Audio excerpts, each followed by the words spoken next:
Hello everyone, welcome back to my channel. तो वैसे तो आपको पता है कि जो 4612 यूपी त्रिपल जेई का वैकेंसी था, उस पे जो भी केस था वो समाप्त हो गया था। फिर से बीटेक वालों ने एक नया केस कर दिया। केस क्यों हुआ है? केस वो इसलिए किए हैं कि वो लोग भी, उन लोग को भी एग्ज़ाम देने के लिए दिया जाए। उन लोग को एटलीस्ट उन जितने लोग बचे हुए, जितने लोग शॉर्ट लिस्टिंग में हो, वो लोग एग्ज़ाम दें और उन लोगों का सिलेक्शन हो, इसलिए वो केस किए हुए हैं। मेन बात यह है कि वो लोग चाहते नहीं हैं कि डिप्लोमा वाले ही सिर्फ पेपर दें और उन लोग का जल्दी से सिलेक्शन हो। वो एकदम भर्ती को फंसाना चाहते हैं, बस इसीलिए केस भी कर दिए हैं कि जितना डिले होगा उतना ही सही रहेगा।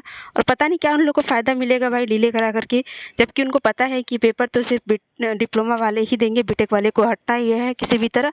अभी पेपर देने जाएंगे, शॉर्ट लिस्टिंग में है तो क्या हुआ, पेपर देने जाएंगे, फिर अगर डीवी होगा तो वहाँ पे तो छट ही जाएंगे ना।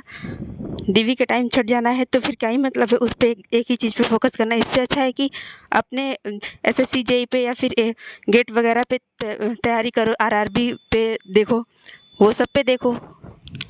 उससे क्या है कि वो अपने एग्ज़ाम पे फोकस कर पाएंगे। ऐसे कि झूठे का इधर लगे हुए हैं, कोई मतलब है नहीं, बट फिर भी उनको कोई कुछ न कुछ मिल रहा है तो करे फिर। और ये बहुत लोग सोच रहे हैं कि केस वगैरह हो गया है तो पेपर डिले हो सकता है, तो ऐसा कोई अभी संभावना दिख नहीं रही है कि पेपर डिले होगा। पेपर आपका उसी टाइम पे होने वाला है। मुझे तो पूरा ऐसा ही लग रहा है कि पेपर 3 मई से आगे नहीं जाएगा। हाँ, हो सकता है रिजल्ट में देरी हो जाए, बट पेपर जो है वो नहीं टलने वाला है। और आज उसकी एक हियरिंग है, तो अभी आपको शाम तक पता चल जाने वाला है कि क्या हुआ हियरिंग में, क्या निकला परिणाम। 4-5 हियरिंग में जो भी केस है वो समाप्त तो हो ही जाएगा, क्योंकि कोई मतलब नहीं है इस केस का। जब पहले ही बोल दिया गया है कि डिप्लोमा की अगर वैकेंसी है तो उस पर डिप्लोमा वाले ही मान्य रहेंगे, अलग से थोड़ी ना बीटेक वाले को ऐड कर दिया जाएगा। बस यही है आज के लिए। बहुत लोग बोल रहे हैं कि क्या उसके चक्कर में एग्ज़ाम टलेगा, तो नहीं, बिल्कुल एग्ज़ाम तो नहीं टलने का कोई संभावना दिख रहा है। फ़ीस पेमेंट का ऑप्शन आ गया, फ़ीस पेमेंट हो गया, फिर उसके बाद डेट आ गया एग्ज़ाम का, तो कहाँ से टलेगा? इतना समय भी तो नहीं है एग्ज़ाम टलने के लिए, तो एग्ज़ाम आपका उसी टाइम पे हो जाएगा।